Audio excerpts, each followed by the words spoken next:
கர்த்தர் நல்லவர், கர்த்தர் நல்லவர், கர்த்தர் நல்லவர். திராட்சை என்ற வார்த்தையை நாம் எடுத்தோம்.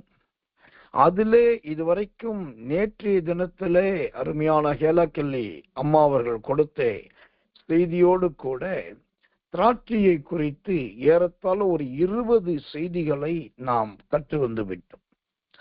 இதோடு இது முடிந்ததா என்று கேட்டால் அதுதான் இல்லை.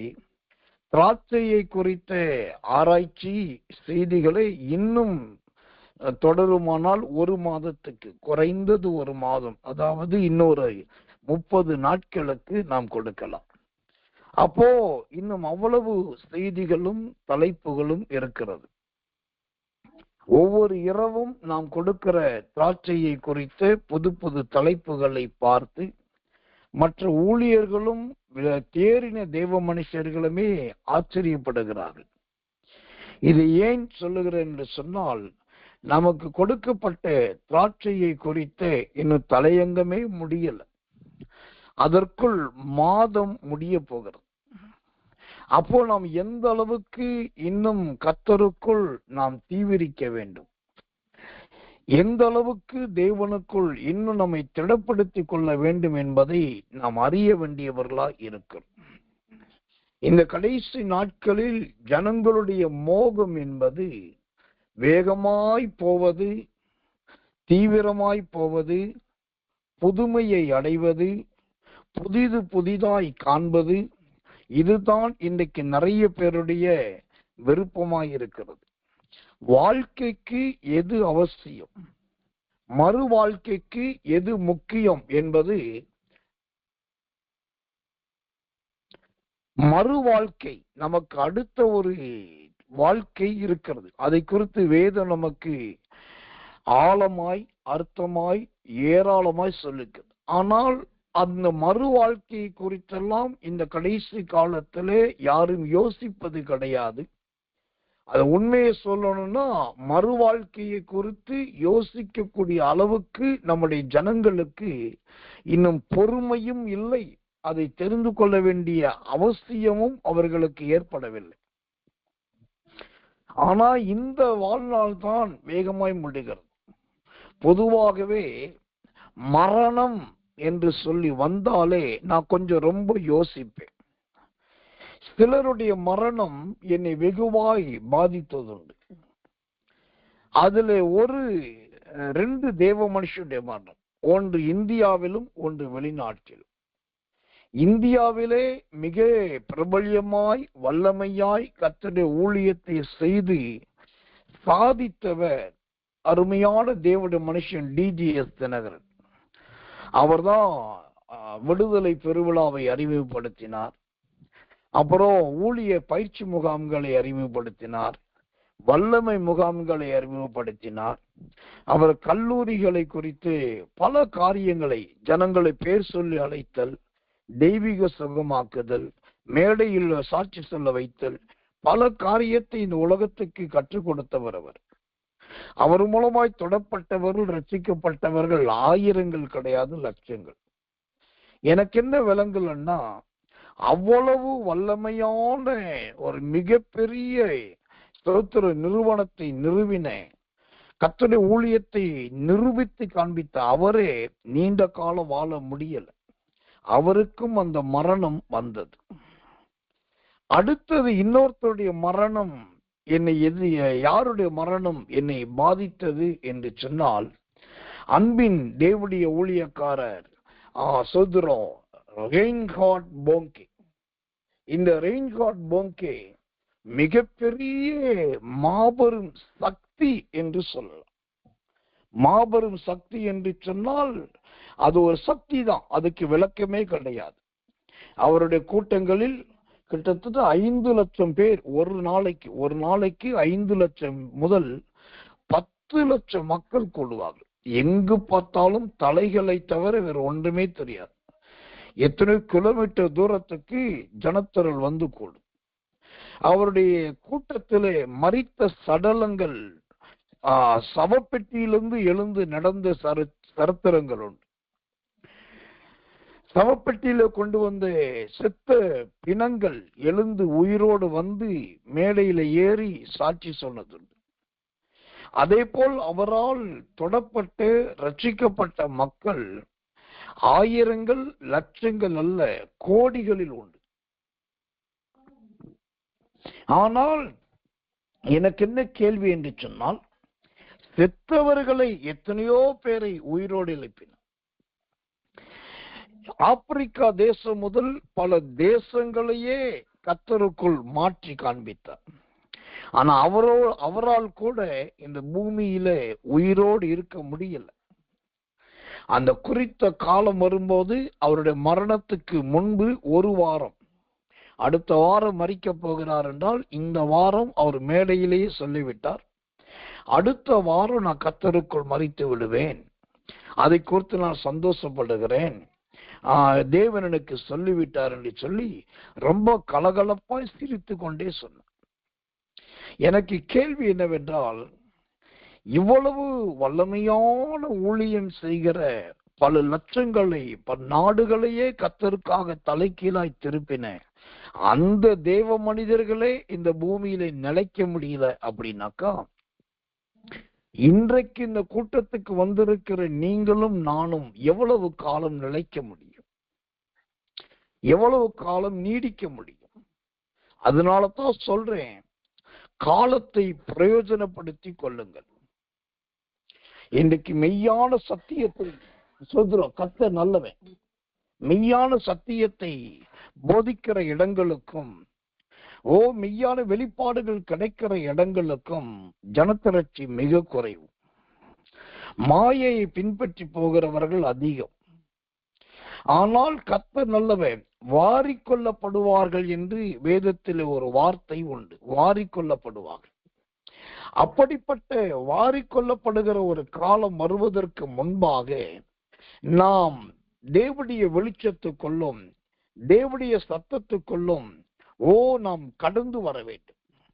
சீக்கிரமா எந்தெந்த காரியத்திலே சொல்கிறோம் நாம் தேவனால் ஆசீர்வதிக்கப்பட வேண்டுமோ, மாற்றப்பட வேண்டுமோ, அது எல்லாவற்றையும் சோத்திரம் நாம் மாற்றிக்கொள்ள வேண்டும். ஆனபடினால் ஜெபியுங்கள், வேதத்தை ஒழுங்கும் கிரமமாய் வாசியுங்கள். கர்த்தரால் நடத்தப்படுகிற கர்த்தருடைய பரிசுத்தவான்களாகிய தேவ மனிதர்களை கண்டால் அவர்களோடு அன்பின் உறவாடுதலை வைத்துக் கொள்ளுங்கள். கர்த்தர் கொடுத்த ஐக்கியத்திலே, கர்த்தர் கொடுத்த சபையிலே, கர்த்தர் கொடுத்த ஊழியத்திலே நிலைத்திருங்கள். அங்குமிங்கும் அலைந்து திரிகிறவர்களாய் இருக்காதீர்கள். எங்கு போனாலும் இக்கரைக்கு அக்கறை பச்சைதான். ஆனால் தேவனுடைய வார்த்தையும் தேவனுடைய கடிந்து கொள்ளுதலும் இருக்கிற இடத்துல மாத்திரம்தான் கர்த்தருடைய சகாயம் உங்களுக்கு கிடைக்கும். ஆனபடியினால் இந்த கடைசி காலத்தில் விழிப்பாயிருங்கள், கவனமாயிருங்கள், ஜாக்கிரதையாயிருங்கள். 3 காரியத்தை சொல்லுகிறேன். விழிப்பாயிருங்கள், கவனமாயிருங்கள், ஜாக்கிரதையாயிருங்கள். விழிப்பாயிருங்கள் என்பது மணவாளன் எப்போது வருவாரோ என்று காவலாளி விழித்திருக்க வேண்டும் என்று வேதம் சொல்லு. விழிப்பாயிருங்கள் என்பது தேவனுடைய வருகைக்கு ஆயத்தமாய் இருக்க வேண்டும் என்பதை காண்பிக்கிறது. கவனமாய் இருங்கள் என்பது கர்த்தர் நல்லவர், கர்த்தர் நல்லவர். இந்த உலகம் உங்களை எந்த வலையிலும் இழுத்து போடுவதற்கு பார்க்கும், அதிலிருந்து தப்பும்படி கவனமாயிருங்கள். ஜாக்கிரதையாய் இருங்கள் என்பது உங்களுடைய ஆத்துமாக்களை இழந்து விடாதபடி, ரட்சிப்பை இழந்து விடாதபடி ஜாக்கிரதையாயிருங்கள்.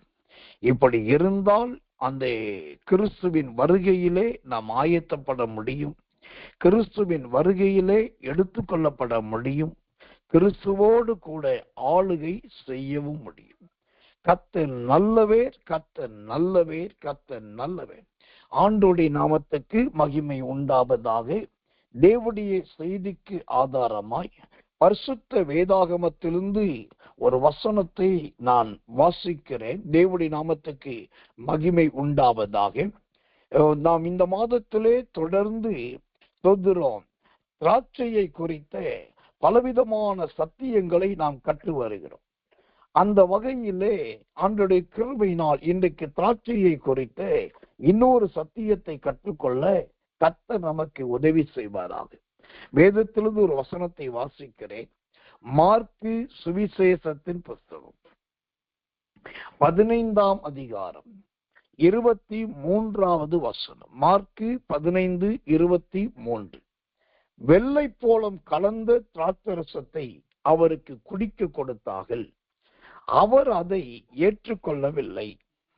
வெள்ளை போலம் கலந்த திராட்சரசத்தை அவருக்கு குடிக்க கொடுத்தார்கள், அவர் அதை ஏற்றுக்கொள்ளவில்லை. நாம் கண்களை மூடி ஒரு நிமிடம் கர்த்தரை ஸ்தோத்தரிக்க போகிறோம். தேவனுடைய ஆவியானவர் நம்முடைய வேதத்தின் மகத்துவங்களை வெளியரங்கமாக்கும்படி எல்லாரும் கண்களை மூடி சத்தமாய் கர்த்தரை ஸ்தோத்தரிப்போம். இயேசுவின் நாமத்தினால் ஸ்தோத்திரம் ஸ்தோத்திரம் ஸ்தோத்திரம் ஸ்தோத்திரம் ஸ்தோத்திரம் ஸ்தோத்திரம் ஸ்தோத்திரம் ஸ்தோத்திரம். ஆண்டவரே, ரீபா லகதட கந்தோனி யாக்கர பலபல பலபல பலபல பலபல கககர கதரபரபர கதுரிக தெனகத டபோதுரி யாகட கதுடி யாக்க தொக்கத்துர வாலியா தடகதட கத்தக்க கரதியா. ஆண்டுடைய கரமும் கிருபையும் இறங்குவதாக, தேவனுடைய மகிமையின் அபிஷேகம் இறங்குவதாக. ஆண்டவரே, இந்த ராத்திரி நேரத்தில் தேவனுடைய தொடுதல் உண்டாவதாக. எல்லா தீமைக்கும் விலக்கி காக்கிறவரே, வேதத்தை வெளியரங்கமாக்குகிறவரே, இன்னும் சத்தியத்தை எங்களை வெளிப்படுத்துவீராக. உமக்கு 1 கோடி ஸ்தோத்திரம் ஸ்தோத்திரம் ஸ்தோத்திரம் ஐயா, ஸ்தோத்திரம் ஸ்தோத்திரம் ஸ்தோத்திரம் ஸ்தோத்திரம். ஆமென் ஆமென். Praise the Lord. கர்த்தர் நல்லவர், கர்த்தர் நல்லவர், கர்த்தர் நல்லவர். இந்த மார்க்கு சுவிசேஷம் 15ஆம் அதிகாரம் 23வது வசனத்தை வாசிக்கும் போது அங்கு வெள்ளை போலமும் திராட்சரசமும் என்று பார்க்கிறோம். வெள்ளை போலமும் திராட்சரசமும். திராட்சரசத்திலே பலவிதமான திராட்சரசம் உண்டு. மதுபானத்துக்கு ஏதுவான திராட்சரசம் உண்டு. ருத்ரம் கசப்பு கலந்த திராட்சரசம் உண்டு. நீண்ட காலத்துக்கு வைத்திருந்த திராட்சரசம் உண்டு. கர்த்தர் நல்லவன். மசோத்திரம் விருந்துக்கு படைக்கும்படியான திராட்சரசம் உண்டு. தண்ணீர் திராட்சரசமாய் மாறின திராட்சரசம் உண்டு. சாதாரண திராட்சரசம் உண்டு. ருசியுள்ள திராட்சரசம் உண்டு. சாராயத்துக்கு ஏதுவான திராட்சரசம் உண்டு. ஆண்கள் மாத்திரமே குடிக்கிற திராட்சரசம் உண்டு. நசரேயர்கள் குடிக்க கூடாத திராட்சரசம் உண்டு. திராட்சை பழத்தினால் சுதந்திரம் பிழியப்பட்ட திராட்சரசம் உண்டு. திராட்சை பழத்தை ஊற வைத்து ஊறல் மூலமாய் எடுக்கப்பட்ட வெளியேறப்பட்ட திராட்சரசம் உண்டு. களிப்பாக்குகிற களிப்புக்காக கொடுக்கிற திராட்சரசம் உண்டு. ராஜாக்களுக்கு உரிய திராட்சரசம் உண்டு. ஸ்திரீகளை அழகு உண்டாக்குகிற அழகுபடுத்துகிற திராட்சரசம் உண்டு. குறைவுபட்ட திராட்சரசம் உண்டு. நிறைவான திராட்சரசம் உண்டு. துருத்தியிலே ஊற்றி வைக்கிறதான திராட்சரசம் உண்டு. பானையிலே சேமித்து வைக்கிற திராட்சரசம் உண்டு. திராட்சரசை ஆலை உண்டு. திராட்சரசத்துக்கு என்று தோட்டம் உண்டு. திராட்சை ரசத்துக்கு என்றே பாத்திரங்கள் உண்டு. திராட்சை தோட்டத்துக்கு என்றே காவலாளிகள் உண்டு. இப்படி திராட்சரசத்திலேயே விதவிதமான வித்தியாசமான ஏராளமான தாராளமான நிறைய திராட்சரசங்கள் இருக்கு. நிறைய பேர் நினைத்திருக்கிறபடி திராட்சரசம் என்பது ஏதோ ஒன்றே ஒன்று.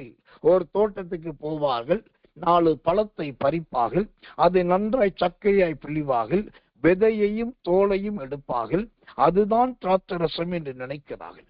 அப்படிப்பட்ட திராட்சரசம் மட்டுமே இல்லை. இன்னும் நிறைய விதமான கல்யாணத்துக்கு கொடுப்பதற்காகவே திராட்சரசம் உண்டு. துக்க வீட்டிலே துக்கம் கொண்டாடுகிறவர்களுக்கு என்று கொடுக்கக்கூடிய விசேஷித்த விதமான திராட்சரசம் உண்டு. இப்படி பல தரப்பட்டதான விதவிதமான வித்தியாசமான பல ருசி வகைகள் நிறைந்த பல தன்மைகள் நிறைந்த திராட்சரசங்கள் உண்டு. இப்படி ஏராளமான பல தன்மைகள் நிறைந்த அந்த திராட்சரசத்துல ஒன்றுதான் இந்த மார்க் 15:23 சொல்லுகிறதை போல வெள்ளை போலம் கலந்த திராட்சரசம். இந்த வெள்ளை போலம் கலந்த திராட்சரசத்தை குறித்து வெள்ளை போலத்தை குறித்து பொதுவான சில கருத்துக்களை ஊழியக்காரர்கள் வைக்கிறார்கள். பொதுவாக வெள்ளை போலம் எடுத்தாலே அது கிறிஸ்து சிலுவையில் அறையப்பட்ட போது அவருக்கு கொடுக்கப்பட்ட ஒரு திராட்சரசம் தான். அந்த திராட்சரசத்துல கலந்து கொடுத்ததுதான் அந்த வெள்ளை போலம் என்று சொல்லி, உடனே வெள்ளை போலம் என்று சொன்னால் பாடுகள், வெள்ளை போலம் என்று சொன்னால் மயக்கத்தை வர வைக்கக்கூடியது, வெள்ளை போலத்தை கொடுத்தால் வழி தெரியாது, வெள்ளை போலம் என்பது கடைசி நாட்களில் மனுஷனுடைய சாக போற நேரத்தில் பயன்படுத்தக்கூடியது என்று சொல்லி பல விகற்பமான, பல நூதனமான, பல கற்பனையான கூட கலந்து கொண்டு அப்படிப்பட்ட செய்திகள் நிறைய பேர் கொடுக்கிறார்கள். இனிமேலும் அப்படி கொடுக்கிறவர்களும் இருக்கிறார்கள். ஆனா இதுல எல்லாமே தவறு. மற்ற ஊழியக்காரர்கள் பேசுகிற எல்லா சத்தியமுமே தப்பு. அது எதுவுமே சரி கிடையாது. இயேசுவின் வல்லமை ஊழியத்தில் சொல்லப்படுகிற சத்தியம் மட்டும்தான் சரி என்று நாம் ஒரு காலம் சொல்ல முடியாது, அப்படி சொல்லவும் கூடாது. ஏனென்று சொன்னால் எல்லார் பேசுகிறதும் எல்லாமும் தவறு கிடையாது. சிலர் அறியாமையில் பேசுகிறார்கள், சிலர் பெருமைக்காக பேசுகிறார்கள், சிலர் தெரிந்ததை போல பேசுகிறார்கள். அதனால தான் அந்த மாதிரி தவறுகள் நடக்குது. ஆனா வேதத்தை முறைப்படி கற்று நீங்கள் பேசும்போது இந்த தவறுகள் நடக்காது. நீங்க பொதுவாகவே இந்த மதத்தை குறித்த வாதங்கள் வரும்போது எல்லாருமே வாதம் பண்ணுவாங்க. ஏன் சாமி தான் முக்கியம், ஏன் தெய்வம் தான் முக்கியம், ஏன் கடவுள் தான் முக்கியம், இது எப்படி நீ அப்படி பேச போச்சு, ஏன் நீ குறைய சொன்ன, அது எங்க மனசு துக்கப்படுத்திருச்சுலாம் சொல்லுவாங்க. இது பொத்தாம்பதுவாய் பண்ணுகிற ஒரு வாக்குவாதங்கள். ஆனா அதே சமயத்துல மார்க்கத்தை கற்றவர்கள் என்று சிலர் இருக்கிறாங்க. அவங்க அந்த புராணங்களை படித்தவர்கள், இதிகாசங்களை படித்தவர்கள், ராமாயணங்களை படித்தவர்கள், அதில் நல்ல தேறினவர்கள். அவர்கள் பேசும்போது இந்த தேவையில்லாத வாக்குவாதங்கள் அங்கு இருக்காது. ஏனென்றால் அவர்கள் கற்று தேறி பேசுகிறார்கள். அவர்களுக்கே தெரியுது சரி இது தவறு என்று சொல்லி. அப்ப அதே போல வேதத்தை முறைப்படி கற்று நாம் போதிக்கும் போது அது ஒரு காலம் தவறாக மாறவே மாறாது. இயேசு கிறிஸ்து பிரசங்கம் பண்ணதே தப்பு என்றுதான் வேதம் சொல்லுது. இயேசுவின் பிரசங்கம் தப்பாய் இருந்தது, இயேசுவின் உபதேசம் தப்பாய் இருந்தது, அவர் சொன்ன ஓமைகள் தப்பாய் இருந்தது, அவர் சொன்னதான வார்த்தைகள் தப்பாய் இருந்தது என்றுதான் அன்றைக்கிருந்த வேத பாரகர்கள் சொன்னார்கள். நான் சொல்லல, அன்னைக்கிருந்த வேத பாரகர்கள் சொன்னார்கள். அதனாலதான் அவரோட வார்த்தையில குற்றம் கண்டுபிடிக்க பார்த்தாங்க. அவர் பேசுனதே தப்பு, அவர் சாலமோனுக்கு சொல்லக்கூடாது, ஆபிரகாம் இவங்களுக்கு தகப்பன் சொல்லிக்க கூடாதெல்லாம் நிறைய சொன்னாங்க. ஆனா அவருடைய பேச்சு தப்பு, இயேசுவின் பிரசங்கம் தப்பு, இயேசுவின் உபதேசம் தப்புன்னு யாரெல்லாம் சொன்னாங்களோ அந்த இடத்துல இயேசு உடனே அதற்கு பிரமாணத்திலிருந்து ஆதாரங்கள் எடுத்து காட்டினார். அதனால அவர்களால் பதில் பேச முடியலன்னு பைபிள் சொல்லுது. அப்ப இயேசு பேசுனது சரினாயிருச்சு. இதுல இருந்து என்ன தெரிகிறது? நாம் பேசுகிற நிறைய ஊழியக்கார உபதேசிக்கிற உபதேசங்களில் அது தப்பு நமக்கு தெரிந்து நாம் அவரிடத்தில் ஒரு கேள்வி கேட்டாலோ அல்லது என்னென்று விளக்கம் கேட்டாலோ அவர்கள் சரியா சொல்ல தெரிந்தவர்களா இருந்தால் அவர்கள் மெய்யாகவே வேதத்தை கற்றவர்கள். இல்லை எனக்கு பிரசங்கம் மட்டும்தான் பண்ண தெரியும், நான் மேடையில ஏறினாக்க எனக்கு என்ன வருமோ அதைத்தான் சொல்லுவேன், நீங்க கொஸ்டின் பண்ண ஆன்சர் பண்ண தெரியாது அப்படின்னாக்கா அங்கு உபதேசங்கள் குளறுபடும், சத்தியங்கள் மாறுபடும், வேத வாக்கியங்கள் தவறாகவும் போகும். அப்போ கடந்து போகட்டும். இங்கே திராட்சரசத்துல ஒரு திராட்சரசம் வெள்ளை போல திராட்சரசம். இந்த வெள்ளை போலத்தை குறித்து வேதத்தின் அடிப்படையிலான சில சத்தியத்தை சீக்கிரமாகவும் சுருக்கமாகவும் உங்களுக்கு சொல்லும்படி விரும்புகிறேன். முதலாவதாக இந்த வெள்ளை போலத்தை குறித்து ஒரு வசனத்தை வாசிக்கிறேன். யாத்திரையாகமத்தின் புஸ்தகம் 30ஆம் அதிகாரம் 33வது வசனம். யாத்திரையாகவும் 30:33. கர்த்தர் நல்லவர், கர்த்தர் நல்லவர். மன்னிக்கணும், யாத்திரை 30ஆம் அதிகாரம் 23வது வசனம்.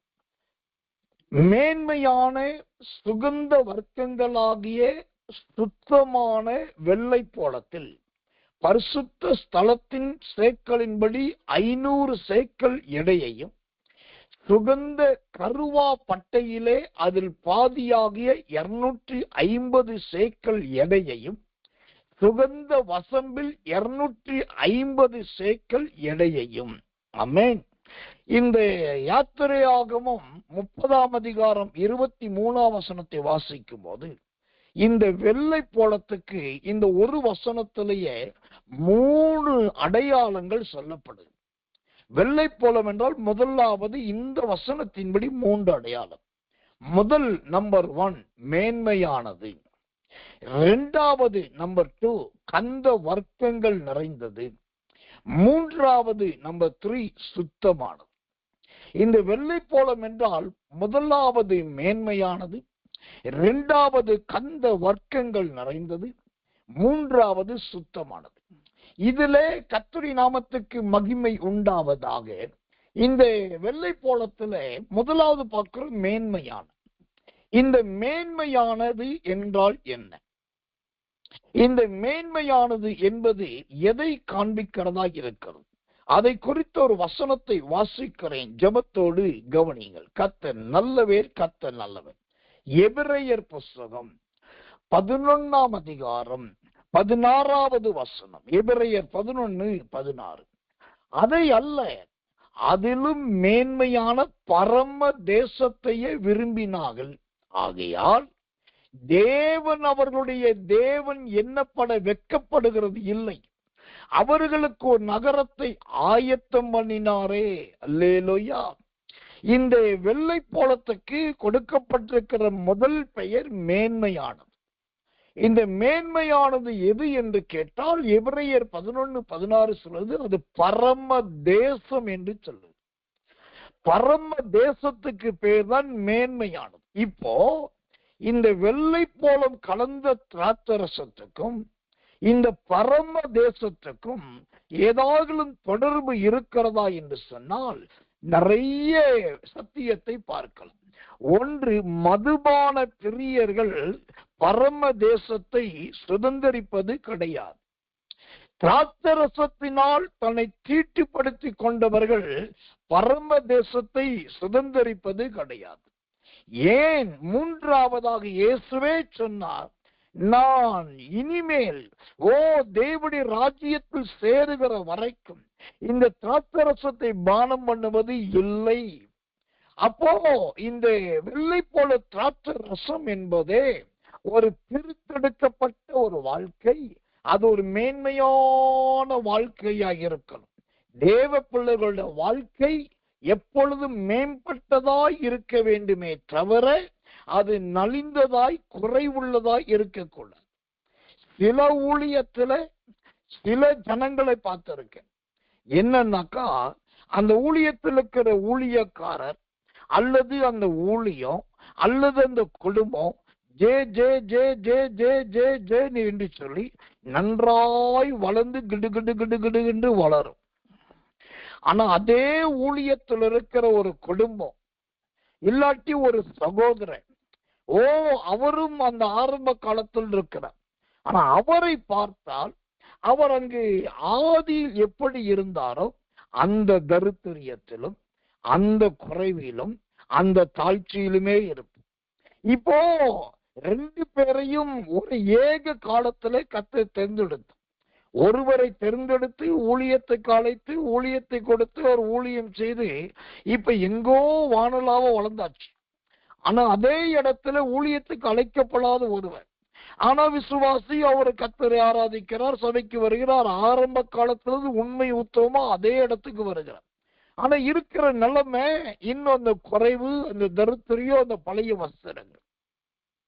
இப்ப இதுல பாருங்க, அந்த விசுவாச வாழ்க்கை வாழுகிறவருக்கு ஒரு மேன்மை வரவே இல்லை. ஒரு ஏற்ற தாழ்வு காணப்படுது. ஒருவர் உயர்த்தப்படுகிறார், ஒருவர் அங்கே நின்று விடுகிறார். இதுதான் மேன்மை இல்லாத ஒரு ஜீவியம். இந்த சத்தியத்தை கேட்கிற பலர் கூட இன்னைக்கு இப்படிதான். இயேசுவின் வல்லமை ஊழியத்தை சேர்த்துதான் சொல்றேன். இரவு இருட்டோடு ஜெபம் ஆரம்பித்த காலத்துல இருந்து நான் வர்றேன் பாஸ்டர். அப்புறம் இரவுக்கு ஜெபம் ஆரம்பிச்சப்பே நான் இருந்தேன் பாஸ்டர். அப்புறம் சுத்திரம் சௌரியவான்கள் ஜெபம் நடத்தும் போது நான் இருந்தேன் பாஸ்டர். உத்தமைகள் ஜெபம் நடத்தும் போதெல்லாம் நான் தான் எல்லாத்தையும் ஊழியத்தை தாங்கினேன் பாஸ்டர். ஆனா பாருங்க, என் நிலைமை இன்னும் மாற்றம் இல்லைன்னு சொல்லக்கூடிய பலர் இந்த ஊழியத்துல இருக்கிறீங்க. இப்ப இது தவறு யாரு? யார் மீது தவறு? ஒரு மனுஷனை 2 பேரை அழைக்கிறார், ஒருவனை தெரிந்தெடுக்கிறார், பிரித்தெடுக்கிறார், ஊழியத்தை கொடுக்கிறார். இந்த ஊழியம் வளருகிறது, ஊழியக்காரர் வளருகிறார், வசதிகள் வாய்ப்புகள் பெருகுகிறது.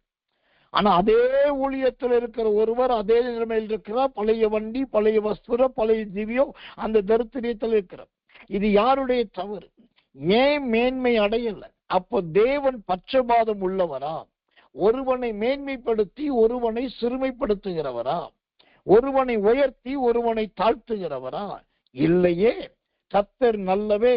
சவுலை எப்படி ராஜாவாக்கினாரோ அதே போலதான் தாவீதை ராஜாவாக்கினார். பவுலை எப்படி கர்த்தருடைய அப்போஸ்தல ஊழியத்துக்கு தெரிந்தெடுத்தாரோ அப்படிதான் பேதுருவையும் கர்த்தர் தெரிந்தெடுத்தார். அவரிடத்தில் ஒரு குறைவும் இல்லை. அப்ப இந்த வெள்ளை போல திராட்சரசம் என்பது முதலாவது மேன்மையை குறிக்கிறது. இன்னைக்கு பலருடைய குடும்பத்துல மேன்மை இல்லை, பலருடைய ஜீவியத்துல மேன்மை இல்லை, பலருடைய ஆவிக்குரிய காரியத்துல மேன்மை இல்லை. நல்லா கவனிச்சு பார்த்தா இருந்த வண்ணமாகவே இருக்கிறீங்க. அதே வாடகை வீடு, அதே ஸ்கூட்டரு, அதே பாயி, அதே படுக்கை, அதே ஸ்கூலு, அதே வேலை, அதே சம்பளம், பட் எந்த மாற்றமும் இல்லை. அப்போ இங்க என்ன நடக்கிறது? சில திராட்சரசமாகவே இருக்க விரும்புகிறார்களே தவிர வெள்ளை போல திராட்சரசமாய் தன்னை மாற்றிக்கொள்ள விரும்பல. இந்த திராட்சரசமாய் இருக்கிறது தப்பு கிடையாது. சிலருக்கு என்னன்னா, நான் இந்த உபதேசத்தில் இருக்கிறேன், நான் இந்த சத்தியத்தில் இருக்கிறேன், இல்லாட்டி நான் இப்படிதான் இருப்பேன், நான் அதைத்தான் செய்வேன் என்று சொல்லி திராட்சரசத்தை மட்டுமே மேன்மைப்படுத்துகிறார்கள். ஆனா திராட்சரசத்திலே ஒன்று வெள்ளை போலம் கலந்த திராட்சரசம். அப்போ அந்த வெள்ளை போலம் என்கிற அந்த பக்குவத்துக்குள்ள வந்தாதான் அந்த திராட்சரசமும் வெள்ளை போலமும் கலக்கும் போது இது நேர எங்க போகிறது? கர்த்தருடைய உடன்படிக்கை பெட்டி இருக்கிற அந்த தேவனுடைய சந்நிதிக்கு போகிறது. அல்லேலூயா. ஓ கர்த்தர் நல்லவே. ஆனா நீங்க வெறும் திராட்சரசமா இருந்தீங்கன்னா நீங்க திராட்சை தோட்டத்துல இருக்கலாம், அல்ல கல்யாண வீட்டுல இருக்கலாம், களிப்புண்டாக்குகிற இடத்துல இருக்கலாம், வியாபார ஸ்தலத்துல இருக்கலாம், மதுபான கடையில இருக்கலாம். நீங்க வெறும் திராட்சரசமா இருந்தா இப்படிதான் இருக்க முடியும். வெள்ளை போலம் கலந்த ஒரு திராட்சரசமா மாறணும். அப்போதான் அந்த மேன்மை வரும். அப்ப இந்த வெள்ளை போலம் என்பது நல்ல தேவனுக்காக உருவாக்கப்பட்டது. அது ஒரு சோத்திரம் வெறும் வெள்ளை போலமா கிடைக்காது. அதை எடுக்கணும், உடைக்கணும், நொறுக்கணும், நசுக்கணும், மற்றவை கலக்கணும், சோத்திரம் லவங்கத்தை, பட்டைய, சாம்பிராணி ஒன்னா மிக்ஸ் பண்ணணும். அதன் மூலமா அந்த ஒரு வெள்ளை போலம் வரணும். அப்போ எனக்கன்பானவர்களே, இன்றைக்கு ஒரு ஊழியக்காரனா நான் கொஞ்சம் வெளிப்படையாய் பேசுகிறேன். இந்த வெள்ளை போல திராட்சரசம் என்பது முதலாவது மேன்மையை குறிக்கிறது. இந்த மேன்மை இன்னும் வரலன்னாக்கா பாஸ்டர் SSK சாமுவேல் தான் காரணம்.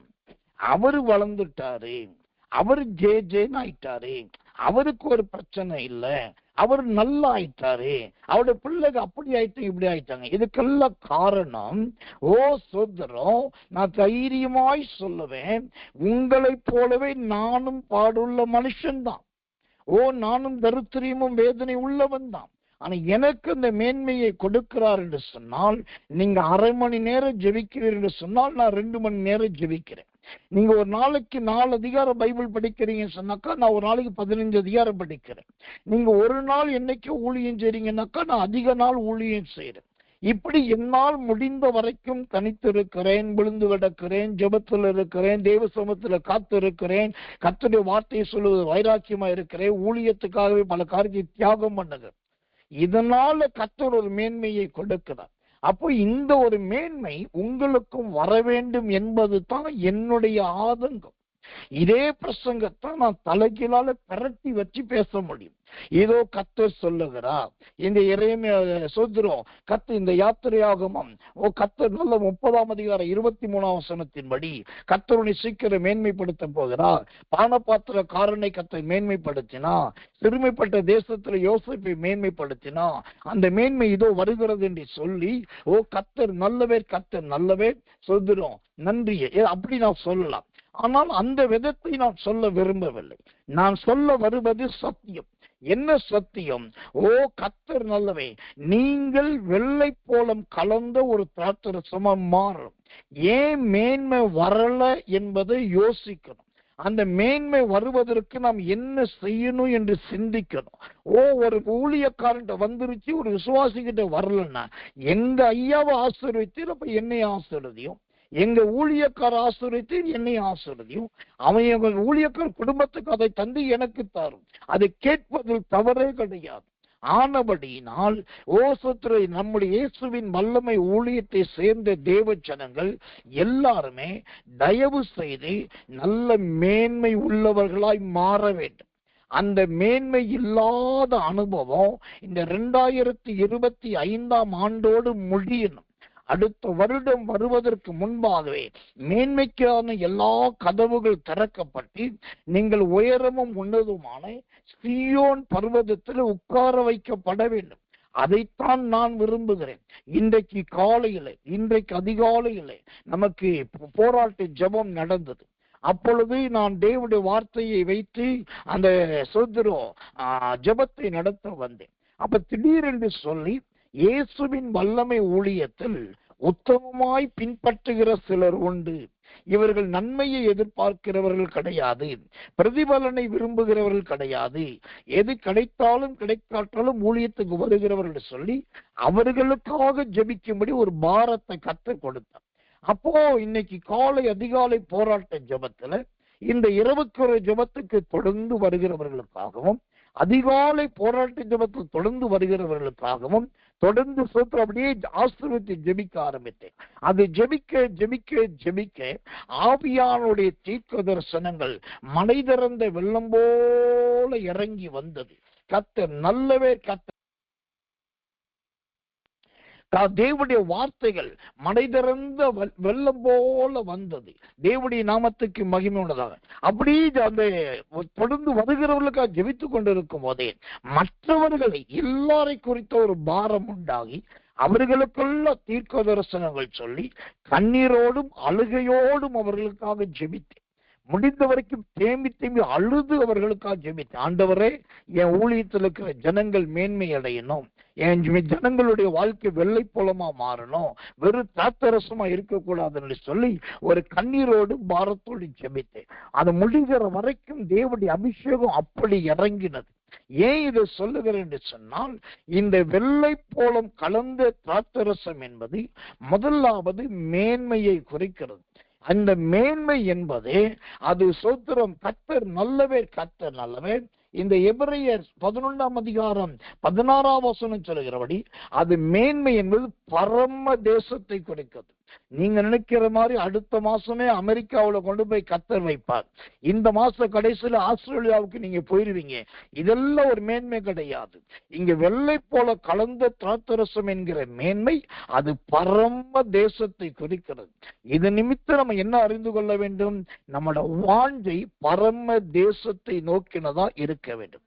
நம்முடைய விருப்பமும் எதிர்பார்ப்பும் பரம தேசத்தை அடைவதை மட்டும்தான் சொல்றோம் அடையாளமா இருக்க வேண்டும். அதுதான் நல்ல ஒரு மேன்மை. கர்த்தர் நல்லவை. அந்த வசனம் சொல்லுது, மேன்மையான பரம தேசத்தை விரும்பினார்கள். ஆகையால் தேவன் அவர்களுடைய தேவன் எண்ணப்பட வெட்கப்படுகிறதில்லை. இந்த எஸ்எஸ்கே சாமுவேலுடைய தேவன் நான் தான் சொல்றதுக்கு இயேசு வெட்கப்படுறது கிடையாது. இந்த கூட்டத்துக்கு வந்திருக்கிற உங்களுடைய தேவன் என்று சொல்றதுக்கு வெட்கப்படுவது கிடையாது. ஏன்னா நமக்கு தெரியுது, நமக்கு ஒரு மேன்மை இருக்குது. அந்த மேன்மையே பரம தேசம் என்கிற மேன்மை. எனக்கு அன்பானவர்களே, இந்த வெள்ளை போலம் கலந்த இந்த திராட்சரசம் முதலாவது நல்ல மேன்மையை குறிக்கிறது. அந்த மேன்மையான அனுபவத்திலே, மேன்மையான ஜீவியத்திலே கர்த்தர் உங்களை நடத்துவாராக. கர்த்தர் நல்லவே, கர்த்தர் நல்லவே, கர்த்தர் நல்லவே. இரண்டாவதாக அந்த யாத்திரையாகமத்தின் புஸ்தகம் 30ஆம் அதிகாரம் 33ஆம் வசனத்தை வாசிக்கும் போது கர்த்தர் நல்லவே, கர்த்தர் நல்லவே. அந்த வெள்ளை போல திராட்சரசம் என்பது எதை குறிக்கிறதா இருக்கிறதை வாசிக்கிறேன். அதே வசனத்தை கவனியுங்கள். சுதந்திரம், சுகந்த வர்க்கங்கள் ஆகிய சுகந்த வர்க்கங்கள். கர்த்தருடைய நாமத்துக்கு மகிமையும் கிருபையும் தயவும் உண்டாவதாக. அப்படியானால் இந்த சுகந்த வர்க்கம் என்பது என்ன? ஓ கர்த்தர் நல்லவே, கர்த்தர் நல்லவே. இந்த சுகந்த வர்க்கங்கள் என்பது எதை காண்பிக்கிறது? ஒரு வசனத்தை வாசிக்கிறேன், ஜெபத்தோடு கவனியுங்கள். கர்த்தர் நல்லவே. எஸ்தர் புஸ்தகம் 2ஆம் அதிகாரம் 12வது வசனம். எஸ்தர் 2:12. ஒவ்வொரு பெண்ணும் 6 மாதம் வெள்ளை போல தைலத்தினாலும் 6 மாதம் சுகந்த வர்க்கங்களினாலும் ஸ்திரீகளுக்குரிய மற்ற சுத்திகரிப்புகளினாலும் ஜோடிக்கப்படுகிற நாட்கள் நிறைவேறி இவ்விதமாய் ஸ்திரீகளின் முறைப்படி 12 மாதமாக செய்யப்பட்டு தீர்ந்த பின்பு ராஜாவாகி அகாஸ்வேருவினிடத்தில் பிரவேசிக்க அவளுடைய முறை வருகிற போது. ஆமென். இப்போ இந்த வெள்ளை போலம் கலந்த திராட்சரசம் என்பது இரண்டாவது எதை குறிக்கிறது? அது சுகந்த வர்க்கத்தை காண்பிக்கிறது. இந்த சுகந்த வர்க்கம் என்பது எதை குறிக்கிறது? அந்த எஸ்தர் 2:12 சொல்லுகிறது, ஓ கர்த்தர் நல்லவர், கர்த்தர் நல்லவர். அது நல்ல ஒரு தைலத்தை காண்பிக்கிறது, ஒரு தைலத்தை குறிக்கிறது. இரண்டாவது அது சுத்திகரிப்பை குறிக்கிறது. தைலம் என்பது தேவனுடைய மகிமையை குறிக்கிறது. சுத்திகரிப்பு என்பது உள்ளான மனுஷனை ஆயத்தப்படுத்துவதை குறிக்கிறது. இன்றைக்கு தைலத்தை விரும்புகிறவர்கள் அநேகர் இருக்கிறார்கள். உள்ளான மனுஷனுடைய சுத்திகரிப்பை விரும்புகிறவர்கள் அநேகர் இல்லை. ஏனென்று சொன்னால் இந்த கடைசி காலத்துல சரீர சுத்திகரிப்பே நிறைய பேருக்கு பிரதானமா இருக்குது. நல்ல பல்லு வளர்க்கணும், நல்ல சோத்துல மோங்கலணும், நல்ல சோப்பு போடணும், நல்ல பவுடர் போடணும், நல்ல சென்ட் அடிக்கணும், நல்ல வாசன திரவியங்களை பயன்படுத்தணும், சோத்துல நல்ல நகையை போடணும், நல்ல ட்ரெஸ் போடணும், எல்லாம் மேட்சா இருக்கணும், நம்ம போனாலே மற்ற திரும்பி பார்க்கணும் சொல்லி கால் பாதத்துல இருந்து தலை வரைக்கும் தங்களை அலங்கரிப்பதிலேயே நிறைய பேருடைய நேரமும் காலமும் சமயமும் போகிறது. ஆனால் இந்த சுகந்த வர்க்கம் என்பது அது எதை குறிக்கிறது? ஒரு வகையிலே அது உள்ளான மனுஷனுடைய சுத்திகரிப்பு. மனுஷனுடைய சுத்திகரிப்பு தான் நான் இப்ப சொன்னேன். அது என்ன உள்ளான மனுஷனுடைய சுத்திகரிப்பு? நமக்குள் ஒரு ஆத்மா வாழ்கிறது, நமக்குள் ஒரு ஜீவன் இருக்கிறது. அந்த ஜீவன் என்கிற ஆத்மாவானது எந்த நேரத்திலும் அது நல்ல ஒரு உயிர்ப்பிக்கப்பட்ட அனுபவத்துல இருக்கணும், அது ஒரு ஜெனிப்பிக்கப்பட்ட அனுபவத்துல இருக்கணும். திடீர் ராத்திரி நேரத்துல நான் நல்லா தூங்கி கொண்டிருக்கும் போது எக்கால சத்தம் கேட்டால் இந்த ஆத்மாவுக்கு விழிப்பு வரணும். ஓ கர்த்தர் நல்லவன். திடீரென்று சாயங்கால வேளையிலே கர்த்தரால் ஆசிரிக்கப்பட்டவர்களே மேலே ஏறி வாருங்கள் என்று ஒரு சத்தம் வந்தால் உடனே ஏறுவதற்கு ஆயத்தமா இருக்கணும். ஓ கர்த்தர் நல்லவன். எல்லாவற்றை விட இந்த உள்ளான மனுஷன் என்கிறவன் கிறிஸ்துவுக்குள் ஸ்திரப்பட்டு திடப்பட்ட மனுஷனாய் காணப்பட வேண்டும். வெளியே இருக்கிற இந்த மாம்சமாகிய மனுஷன் ஒரு நாள் அழிவான், இது ஒரு நாள் பொட்டு அரித்து போய்விடும். ஆனா உள்ளான மனுஷன் தான் அது சுகந்த வர்க்கத்துக்கு ஒப்பானது. இந்த உள்ளான மனுஷன் தான் மகிமைக்கு மேல் மகிமை அடையக்கூடிய பாக்கியம் பெற்று, இந்த உள்ளான மனுஷன்தான் பூமிக்குரியவைகளை களைந்து விட்டு வானத்துக்குரிய மேனியை தரித்து கொள்ளக்கூடிய இந்த உள்ளான மனுஷன்தான் பூமியின் வாழ்க்கையை முடித்து அது தேவாதி தேவனோடு கோடா கோடி ஆண்டு ஆளப்போவது. இந்த உள்ளான மனுஷன்தான் இயேசுவானவரோடு நடக்கக்கூடியது. கர்த்தர் நல்லவே, கர்த்தர் நல்லவே. இப்படிப்பட்ட இந்த சொத்து வெள்ளை போல திராட்சரசம் என்பது இரண்டாவதாக நல்ல சுகந்த வர்க்கத்தை காண்பித்தது. அந்த சுகந்த வர்க்கம் என்பது ஒரு வகையில் அது ஒரு தைலம், நல்ல வாசனை திரவியம். அது இருக்கிற வீட்டிலே நல்ல வாசனை மணக்கும். இரண்டாவது அது அருமையான சுத்திகரிப்பு. அது 6 மாத சுத்திகரிப்பு இருக்கு, வாரந்தோறும் சுத்திகரிப்பு இருக்குது, மாதத்துக்கு ஒரு சுத்திகரிப்பு இருக்குது, 12 மாத சுத்திகரிப்பு இருக்குது. ஆக மொத்தம் நம்ம உள்ளான மனுஷனை நாம் ஆயத்தப்படுத்தி ஆராய்ந்து பார்த்து ஒப்பு கொடுத்து கரைத்திரை அற்றதாய் அப்பழுக்கற்றதாய் காத்து கொள்ள வேண்டியவர்களாய் நாம் இருக்கிறோம். அதுதான் இந்த சுகந்த வர்க்கங்கள். இந்த சுகந்த வர்க்கம் என்பதே கர்த்தர் நல்லவே பலதரப்பட்டதான வாசனை திரவியங்களை சேர்த்து அதை நன்றாய் இடித்து அதிலிருந்து உருவாக்கக்கூடிய ஒரு தூள் தான் இந்த சுகந்த வர்க்கம். இது ராஜாக்களுடைய அரண்மனையில் இருக்கக்கூடியது, ராஜாக்களுடைய பண்டக சாலைகளில் இருக்கக்கூடியது, ராஜாக்களும் பிரபுக்களும் பயன்படுத்தி கொள்ளக்கூடியது. அப்ப வெள்ளை கலந்த வெள்ளை போலம் கலந்த திராட்சரசம் என்பது சுகந்த வர்க்கம். இந்த சுகந்த வர்க்கம் என்பது முதலாவது உள்ளான மனுஷனை ஆயத்தப்படுத்துவது, இரண்டாவது ராஜாக்களும் பிரபுக்களும் பயன்படுத்துவது. அப்படின்னா என்ன அர்த்தம்? பெரிய பெரிய ஐஸ்வர்யவான்கள், பெரிய பெரிய செல்வந்தர்கள், பெரிய பெரிய பொருளாதார பாக்கியவான்கள் அவர்கள் பயன்படுத்துகிறதான அந்த பொருட்களை நீங்களும் பயன்படுத்தத்தக்கதாய் உங்களையும் கர்த்தர் மாற்ற விரும்புகிறார், உங்களையும் அப்படி உருவாக்க கர்த்தர் விரும்புகிறார். அப்போ இந்த வெள்ளை போலம் கலந்த திராட்சரசம் என்பது இரண்டாவதாக சுகந்த வர்க்கம். அந்த சுகந்த வர்க்கம் என்பது உள்ளான மனுஷனை ஆயத்தப்படுத்துவதும் சுத்திகரிக்கப்படுவதை காண்பிக்கிறது. இந்த செய்தியை கேட்கிற எனக்கு பிரியமான சகோதரி, அன்பு சகோதரர்களே, ஒரு கேள்வியை கிறிஸ்துவை முன்னிட்டு கேட்கிறேன். இன்றைக்கு உங்களுடைய உள்ளான மனுஷனுடைய நிலைமை என்ன? உயிரோடு இருக்கிறதானா இல்ல செத்து போனான்? உள்ளான மனுஷனுக்குள் ஜீவன் இருக்கிறதா இல்லையா? இல்ல உள்ளான மனுஷனுடைய தன்மை என்பது உங்களுக்கு தெரியுமா தெரியாதா? இன்று முதல் ஆண்டோட்ட ஒன்றில் கேளுங்க, ஆண்டவரே எனக்குள் நீர் வைத்திருக்கிறதான அந்த உள்ளான மனுஷன் யார்? அந்த உள்ளான மனுஷி யார்? அவர்களுக்கும் எனக்கும் என்ன சம்பந்தம்? ஏன் எனக்குள் இன்னொரு மனுஷன் ஒரு மனுஷி இருக்க வேண்டும்? அதை குறித்து ஒரு வெளிப்பாட தாங்க என்று சொல்லி தைரியமா உங்க தகப்பன்கிட்ட கேளுங்க. உங்க தகப்பன் என்பது கர்த்தர் உங்களுக்கு கொடுத்த உங்களுடைய தேவன். அந்த தேவன்கிட்ட கேளுங்க, அவர் அதை அழகாய் சொல்லுவார், அதை அவர் உங்களுக்கு வெளிப்படுத்துவார். அப்போ இந்த நல்ல சுகந்த வர்க்கத்தை போல சுத்திகரிப்பை போல கர்த்தர் உங்களை மாற்றி உங்க உள்ளான மனுஷன் தேவனுடைய ராஜ்யத்துக்கும் கர்த்தருடைய வருகைக்கும் ஆயத்தமாகிற அந்த ஆயத்தத்தின் பணியிலே கர்த்தர் உங்களை நடத்துவார். கர்த்தர் நல்லவே, கர்த்தர் நல்லவே, கர்த்தர் நல்லவன். இந்த வெள்ளை போலம் கலந்த திராட்சரசம் என்பது முதலாவது மேன்மையானது என்று சொன்னேன்.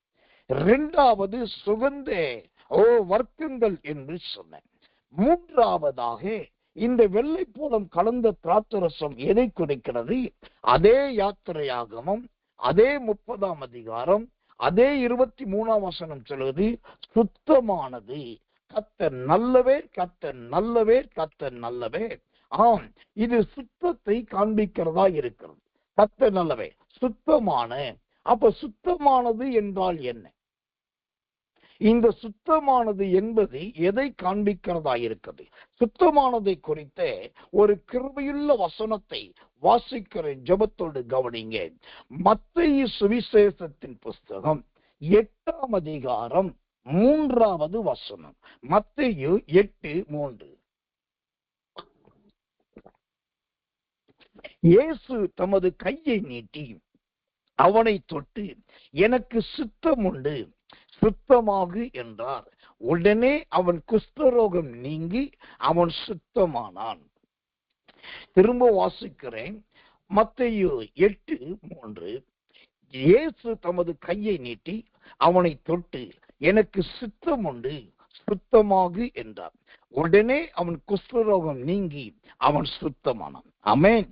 இப்போ இந்த வெள்ளை போலம் கலந்ததான திராட்சரசம் என்பது 3வதாக சுத்தத்தை காண்பிக்கிறது. இந்த சுத்தமானது என்றால் என்ன? இந்த வசனம் சொல்லுகிறது, இயேசுவின் நாட்களில ஒரு மனுஷன் இருந்தான். அவன் குஷ்டரோகியாய் இருந்தான். அவனு பயங்கரமான வியாதிப்பட்டு அவன் ஊருக்குள் நடக்கும் போது தீட்டு தீட்டு தீட்டு தீட்டு தீட்டு என்று கத்திக்கொண்டுதான் போவான். ஏனென்றால் நான் ஒரு குஷ்டரோகி, நான் வழியில வருகிறேன், யாரும் பக்கத்தில் வராதீர்கள், நீங்க வந்தா உங்களுக்கு இந்த குஷ்டரோகம் வந்துடும், அதனால இது தீட்டு என்று சொல்லி அவன் தீட்டு தீட்டு தீட்டு என்று கத்திக்கொண்டுதான் அந்த வீதியிலே போக வேண்டும். அதே போல இந்த குஷ்டரோகம் வந்த மனுஷனுக்கு ஊருக்குள் இருக்கவும் வீட்டில் இருக்கவும் வீட்டு நபர்களோடு இருக்கிறதுக்கும் அனுமதியே கிடையாது, வாய்ப்பும் கிடையாது. ஊருக்கு வெளியிலே வெகு தூர ஸ்தலத்துல ஒரு தனி பாறைக்கு மேலே ஒரு சின்ன குடிசையை போட்டு அந்த குடிசையில் தான் இவங்க வாழ்க்கை வாழ வேண்டும். அங்கு நல்ல வெயில் அடிக்கும், அங்க நல்ல காற்றடிக்கும், அங்க நல்ல மழை பெய்யும். அந்த வெயில் அடித்தாக்கா அந்த குஷ்டரோகத்தின் நிமித்தமாக புண்ணெல்லாம் சூடு உண்டாகி அந்த சதையெல்லாம் உஷ்ணமாகி அது அப்படியே புழுக்களும் பூச்சிகளும் வெளியே வந்து அப்படியே கரைய ஆரம்பிக்கும்.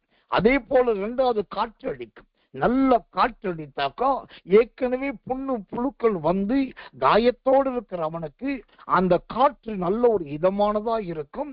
அது நல்ல ஒரு சுகத்தை கொடுக்கிற மகிழ்ச்சியா இருக்கும். 3வது மழை. இந்த மழை பெய்கிற நேரத்துல அவன் வெளியில வந்தாக்கா ஏற்கனவே புண்ணுனாலும் 2வது காற்றினாலும் படர்ந்து போயிருக்கிற அந்த குஷ்டரோக தோலானது அந்த மழை தண்ணீரிலே பட்டு அப்படியே சுத்தமாக ஆரம்பிக்கும். இப்படி இந்த குஷ்டரோகிகளுக்கு நல்ல வெயில் வேண்டும், நல்ல காற்று வேண்டும், நல்ல மழை வேண்டும். அது அந்த கிருமி நாசினி மற்றவர்களை தொடக்கூடாது என்று சொல்லி ஊருக்கு வெளியே கொண்டு போய் வைத்து விடுவார்கள். ஆனால் இயேசு கிறிஸ்து ஊழியம் செய்யும் போது ஒரு குஷ்டரோகி ஊருக்கு வெளியில இருந்தவன் அவன் தைரியமாய் உள்ள வந்துட்டான். ஊருக்கு உள்ளேயே வந்துட்டான். இயேசு இருக்கிற இடத்துக்கு வந்துட்டான். இப்போ ஆண்டவர் அவனை பார்த்து சுத்தமாகு என்று சொல்லுகிறார். வேதம் சொல்லுகிறது அவன் சுத்தமானான். அப்ப வெள்ளை போலம் கலந்த அந்த திராட்சரசம் என்பது முதலாவதாக மேன்மையை குறிக்கிறது, 2வதாக சுகந்த வர்க்கத்தை குறிக்கிறது, 3வது அது சுத்தத்தை குறிக்கிறது. இங்கு சொல்லப்படுகிற சுத்தம் என்ன சுத்தம்? இதுதான் சரீர சுத்திகரிப்பு. சரீர சுத்திகரிப்பு.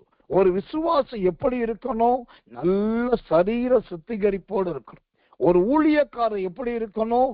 நல்ல சரீர சுத்திகரிப்போடு இருக்கணும். ஊழியக்கார்ட்ட விசுவாசிகள்கிட்ட மற்றவங்க வந்து அன்பாய் பேசுவாங்க, நெருக்கத்தோடு பேசுவாங்க. அப்போ உங்க வாயிலிருந்து தேவையில்லாத துர்நாற்றங்கள் வாடைகள் வரக்கூடாது.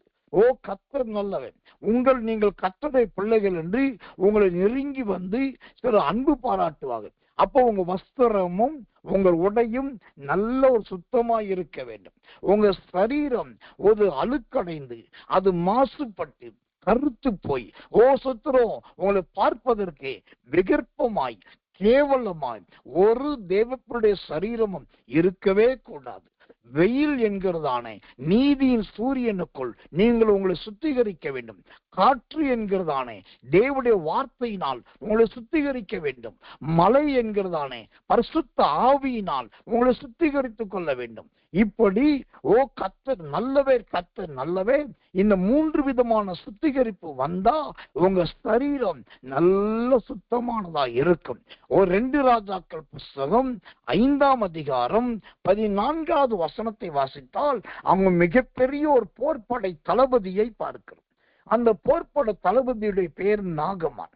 அவன் பெரிய போர் படைக்க தளபதி தான், அதிபதி தான். அவனுக்கு கீழே தான் தேசத்துடைய இராணுவமே இருக்குது. ஆனால் அவன் சரீரம் பார்த்தீங்கன்னா புழு வைத்திருந்தது, பூச்சி பிடித்திருந்தது. உடலின் பல பகுதிகள் குஷ்டரோகத்தினால் நிறைந்திருந்தது. கர்த்தர் நல்லவன். இப்பொழுது எலிசா தீர்க்கதரிசி பார்க்க வந்தபோது யோர்தானில் போய் 7 தரம் முழுகு என்று சொல்லிட்டார். நல்லா கவனிக்கணும். அன்னைக்கு யோர்தான்ல எல்லாருமே குளிப்பாங்க. ஆண்களும் குளிப்பார்கள், பெண்களும் குளிப்பார்கள், பிள்ளைகளும் குளிப்பார்கள், பெரியவர்கள் குளிப்பார்கள். ஆனால் இந்த குஷ்டரோகிகள் அங்கு முழுகுவதற்கு முடியாது. ஆனா எலிசா சொல்லுகிறார், நீ யோர்தான்ல போய் முழுகணும். முழுகிறது மட்டும் கிடையாது, 7 தரம் முழுகணும். இந்த கர்த்தர் நல்லவன். இப்ப என்ன நடக்கும்? இவன் ஏற்கனவே குஷ்டரோகி. அது இல்லாம உடம்பு முழுக்க இராணுவ உடை. அந்த இராணுவ உடை போட்டதுனால உள்ள சிதில் வச்சிருக்கும், பூச்சி வச்சிருக்கும், புண்ணு வச்சிருக்கும், சீல் வடிஞ்சிருக்கும், ரத்தக்கரை இருக்கும். அதோடு யோர்தானில் இறங்குறான். இப்ப நடக்கிறது என்ன? அங்க குளிக்க வருகிற மற்றவர்களுக்கும் அந்த குஷ்டரோகத்தின் தண்ணீர் படதான் செய்யும். கர்த்தர் நல்லவன். அங்க இருக்கிற சோதரம் ஆண் பிள்ளைகள் குளிக்க வரும்போது அவர்களுக்கும் அந்த குஷ்டரோகம் பட்ட தண்ணீர் போகதான் செய்யும். ஆனா ஒரு அதிசயத்தை பாருங்க, அந்த யோர்தானில் இறங்கும் போது எலிசா ஒரு வார்த்தை சொன்னார், 7 தரம் நீ முழுக வேண்டும். இந்த 7 தரம் முழுகுவது எதை குறிக்கிறது? கர்த்தர் நல்லவே. ஒருவருடைய பாவம் 7 தரம் அல்ல, 70 தரம் மன்னிக்கப்பட வேண்டும். அப்ப 7 தரம் முழுகுவது என்பது அவன் 7 விதமான பாவத்தை விட்டு வெளியே வர வேண்டியதா இருந்தது. அந்த 7 தர பாவம் என்ன தெரியுமா? 1, அவன் வீட்டில ஒரு பெண் பிள்ளை இருந்தான். அந்த பெண் பிள்ளையை குறித்து வேதம் சொல்ல அடிமை என்று இருக்கு. சுதந்திரமாய் இருக்க வேண்டிய பிள்ளை அங்கு அடிமையா இருக்கிறார். 1. 2வதாக கர்த்தர் நல்லவன். இந்த பெண் பிள்ளை ஒரு தீர்க்கதரிசியை குறித்து சொல்லுகிறார். அதை கேட்டுட்டு நேர தீர்க்கதரிசியை தேடி வரல, அங்கே தன்னுடைய ராஜா கிட்ட போய் நிருபத்தை வாங்குறார். ஊழியக்காரனை பார்க்கறதுக்கு நிருபம் தேவையே இல்லை. அப்போ அது 2வது. 3வது, அந்த நிருபத்தை கொண்டு வந்து இஸ்ரவேலின் ராஜாட்ட கொடுக்கிறான். உடனே இஸ்ரவேல் ராஜா கதிகலங்கி போய், நீ குஷ்டரோகம் சுத்தமாக வரல, எங்க திறந்து கிடக்குன்னு வேவு பார்க்க வந்திருக்க, அதனால உன்னை நம்ப முடியாதுன்னு சொல்லி இஸ்ரவேல் ராஜாவுக்கும் அங்க இருக்கிற சூத்திரம் தலைவர்களுக்கு கலக்கம் உண்டாயிட்டு. இப்ப இவர் நிமித்தமாக 3வது ஒரு இஸ்ரவேல் தேசத்துக்குள்ளேயே கலக்கம் வந்துச்சு. இது 3வது. 4வது நடக்கிறது என்ன? அவன் தீர்க்கதரிசியாக எலிசாவை தேடி வந்தான். எலிசாவை தேடி வந்தாக்கா எலிசா தீர்க்கதரிசி வார்த்தையை சொல்லி அனுப்பின உடனே இந்த சூத்திரம் நாகமானுக்கு என்ன வருகிறது? பயங்கரமான கோபம் வருது, மூர்க்கம் வருது, ஆக்ரோஷம் வருது. அப்ப சூத்திரம் இது சூத்திரம் கர்த்தர் நல்லவன். 5வது காரியம், இப்ப அவனுக்குள் பயங்கரமான கோபம் வருது. 6வது காரியத்தை பார்த்தீங்கன்னாக்கா கர்த்தர் நல்லவன். அவன் தன் வரலாற்றையும் தன்னுடைய பெருமைகளை பேசுகிறவனா இருக்கிறான். எங்க ஊர்ல ஆப்நாத் இல்லையா, எங்க ஊர்ல பார்பனா எங்க நதி இல்லையா, அதெல்லாம் விட்டுட்டா இங்க வரணும் சொல்லி ஊழியக்காரனை எதிர்த்து பேசுவதும் இல்லாம தேவனுடைய மகத்துவத்துக்கு எதிராக தன் தேசத்தின் பெருமையை சொல்லுகிறவளா இருந்தான். 7வது பாவம் என்னன்னாக்கா அவன் இதெல்லாம் கடந்து ஒரு வழியா யோர்தானுக்கு வந்தாச்சு. யோர்தானுக்கு வந்தாலும் தண்ணிக்குள்ள இறங்கத்துக்கு அவனுக்கு விருப்பம் இல்லை. அங்கேயும் பிடிவாதமா நிற்கிறான். அப்பதான் வேலைக்காரர்கள் சொல்லுகிறார்கள், சுத்திரம் தீர்க்கதரிசி பெரிய ஒரு வேலையை சொல்லியிருந்தா செய்திருப்பீங்க. அவர் பெருசா ஒண்ணும் செய்ய சொல்ல, தண்ணியில 7 தடவை முழுகி எழுந்திருங்கதான் சொன்னாரு, அதை செய்ய வேண்டியதான்னு சொன்ன உடனே சொல்லுகிறார்கள். அப்போ அந்த இடத்துல எப்படி இருக்கிறான்? பயங்கரமான ஒரு பிடிவாதக்காரனாய் இருக்கிறான். வேலைக்காரர்கள் சொன்னது பின்புதான் அவன் இணங்க வேண்டியவர்களாய் மாறுகிறான். ஒரு பிடிவாதம். இப்படி அவன் 7 தரம் முழுக சொன்னதுக்கு காரணமே இந்த நாகமானுடைய ஜீவியத்துல 7 விதமான பாவங்கள் நிறைந்திருந்தது. இப்போ இவன் யோர்தானில் முழுகுவதற்கு முன்பு இருந்த 7 விதமான பாவங்கள், யோர்தானில் முழுகின பின்பு அவனுக்கு கிடைத்த 7 விதமான சகாயங்கள் உண்டு. அதை பின் நாட்களில் பார்க்க போகிறோம். 7 விதமான சகாயத்தோடு தான் நம்ம புறப்பட்டு போகிறோம். அப்ப நல்லா கவனிக்கணும். இப்போ சூத்திரம், இந்த வெள்ளை போலம் கலந்த திராட்சரசம் என்பது 3வது சுத்தம். இந்த சுத்தம் எல்லாமே எதை குறிக்கிறது? சரீர சுத்திகரிப்பு. உங்க சுபாவத்தை காண்பிக்கிறது. எப்ப பார்த்தாலும் எரிஞ்சு விழுகிறது, எப்ப பார்த்தாலும் கோபப்படுறது. சுத்திரம் நல்ல வார்த்தை பேசுற மாதிரியே கெட்ட வார்த்தை பேசுறது. சுத்திரம் தான் பெரிய ஆள் மாதிரி கத்தி கதறி சத்தம் போடுவது, தான் நல்ல ஒரு தெய்வத்துடைய பிள்ளை என்பதை மறந்து ஒரு அசுத்தமான நபராய் தன்னை வெளிப்படுத்துவது. இது எல்லாமே சரீரத்தின் அடையாளங்கள். முகநாடி மாறுபடுது, கண்ணு மொழி பிதுங்குது, மூக்குள்ள தண்ணி வருது, காது வெடிக்குது, சோத்துல நரம்பு படைக்குது, கை கால் வேகமா வீசுது, விட்ட அடிக்க பாயுது, அதை பண்ணிடுவோமா இதை பண்ணிடுவோம் மனசு சொல்லுது. இது எல்லாமே ஒரு கட்டுப்பாடு இல்லாத, ஒரு ஒழுக்கம் இல்லாத, ஒரு முன்மாதிரி இல்லாத வாழ்க்கை. இந்த நிலைமையெல்லாம் மாறணும். அதுக்குதான் ஒரு சுத்தம் தேவை. இந்த சுத்தமான என்று சொன்னாலே உடனே எல்லாரும் போறது எங்கே? பரிசுத்தமா இருக்கணும். தேவன் அவர் பரிசுத்தர், நாமும் பரிசுத்தராய் இருக்கணும். சேனைகளின் கர்த்தர் பரிசுத்தர், அப்ப நாம் அந்த பரிசுத்தத்தை பின்பற்றணும்னு சொல்லி ஏதேதோ பரிசுத்த பேசுறோம். சுத்தம் என்பது வேறு, பரிசுத்தம் என்பது வேறு. அப்ப இந்த வெள்ளை போலம் கடந்த திராட்சரசம் ஒரு மனுஷனை அவள் சரீரத்தை சுத்திகரிக்க கூடியதா இருக்கு. ஒரு சரீரத்தை சுத்திகரிக்குது இந்த வெள்ளை போலம் கலந்த திராட்சரசம். இல்லாட்டி இந்த வெள்ளை போலம் எப்படியா சரீரத்தை சுத்திகரிக்கும்? பைபிள்ல என்ன ஆதாரம் கேட்டா, இயேசு கிறிஸ்துவானவர் இறந்துட்டார், அவர் மரிச்சிட்டு அவரை கொலை பண்ணிட்டாங்க. இப்போ அவருடைய சரீரத்தை கொண்டு போய் கல்லறையில் வைக்கிறாங்க. அப்ப நிக்கதோமு என்று சொல்லப்பட்ட ஒரு சீசன் வருகிறான். அவன் 100 ராத்தல் வெள்ளை போலத்தை கொண்டு ஓசத்துல அந்த கல்லறையில இயேசுவின் சரீரத்தை வைக்கிற கல்லறைக்கு உள்ளேயும் வெளியையும் பல இடத்துல போடுகிறான். அதை போட்டதுனால அந்த சரீரம் பாதுகாக்கப்பட்டது. அப்போ இந்த வெள்ளை போலம் என்பது சரீர சுத்திகரிப்பை குறிக்கிறது, சரீர பாதுகாப்பை குறிக்கிறது. இந்த அருமையான ஆழமான இந்த கடிந்து கொள்ளக்கூடிய இந்த உபதேசத்தை கேட்கிற என் அன்பு தேவச்சனமே, உங்க சரீரம் எப்படி சுத்தமானதா இருக்கிறதா என்று பாருங்க. உங்க வஸ்திரங்கள் எப்போதும் நல்ல பார்ப்பதற்கு சுத்தமானதா இருக்கிறதா என்று பாருங்க. அழுக்கடைந்ததும் நெசல் கொண்டதும் கிழிந்ததும் நஞ்சி போனதும் அசுத்தமானதும் அருவருப்பாய் இருக்கிற கசங்கி போயிருக்கிற அவைகளெல்லாம் தூக்கி வெளியே எறிந்து தீயிட்டு கொளுத்தி இருக்கிற வஸ்திரங்களிலே நல்லதை போடுங்கள். எப்போது சுத்தமா இருங்கள். அதுதான் தேவனுக்கு உகந்த ஒரு ஆராதனை. அதுதான் கர்த்தருக்கு ரொம்ப பிரியம். இயேசுவின் வஸ்திரம் அது மினுமினுப்பா இருந்ததாக, மின்னும் வஸ்திரமா இருந்ததாக வேதமே சொல்லுது. அப்போ நம்ம எப்பயுமே ஜிகுனா போட்ட மின்னுதான் போடணும்னு கிடையாது. நல்ல அடக்கமான நேர்த்தியானது போடலாம். கர்த்தர் நல்லவர், கர்த்தர் நல்லவர். இப்படி இந்த வெள்ளை போலம் என்பது 3வது சரீர சுத்திகரிப்பு. நாகமானங்க சுத்தமானார், அவர் ஜீவியம் சுத்தமானது, அவருடைய வாழ்க்கை சுத்தமானது. கர்த்தர் நல்லவே, கர்த்தர் நல்லவே, கர்த்தர் நல்லவன். அடுத்ததாக இந்த வெள்ளை போலம் கலந்த திராட்சை ரசம் என்பது எதை காண்பிக்கிறதா இருக்கிறது? ஒரே ஒரு வசனத்தை, ஒரு வித்தியாசமான வசனத்தை உங்களுக்கு காண்பிக்கும்படி கர்த்தருக்குள் பிரயாசப்படுகிறேன்.